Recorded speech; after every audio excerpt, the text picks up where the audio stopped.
നമസ്കാരം. ഒരു വ്യക്തിയുടെ ജീവിതത്തിൽ നല്ല സമയം ആരംഭിക്കുന്നതിന് മുൻപ് കാണുന്ന ചില പ്രധാനപ്പെട്ട ലക്ഷണങ്ങളെക്കുറിച്ച് ഈ അധ്യായത്തിലൂടെ വിശദമായി തന്നെ മനസ്സിലാക്കാം. ഓം നമഃ ശിവായ എന്ന് കമന്റ് ബോക്സിൽ രേഖപ്പെടുത്തി വധിക്കൂ. അതിൽ ആദ്യത്തേതായ കാര്യം, ആ വീടുകളിൽ ഐക്യം വർദ്ധിക്കും. പ്രാർത്ഥിക്കുന്നതായ കാര്യങ്ങൾ നടക്കുന്നതായ സാഹചര്യങ്ങൾ കടന്നു വരും. അതിവേഗം നടക്കുന്നതായ സാഹചര്യമാണ് വന്നു ചേരുക.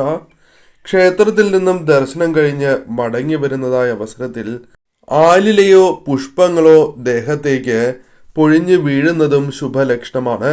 ഉപ്പൻ, മയിൽ, കീരി, തത്ത എന്നീ ജീവികളുടെ സാന്നിധ്യം വീടുകളിൽ ഉണ്ടാകുന്നതും ശുഭ ലക്ഷണം തന്നെയാണ്. വിളക്ക് 2 നേരം നിത്യവും തെളിയിക്കുവാൻ സാധിക്കും. യാതൊരു വിധത്തിലും മുടക്കം കൂടാതെ വിളക്ക് തെളിയിക്കുവാൻ ആ വീട്ടിൽ സാധിക്കും.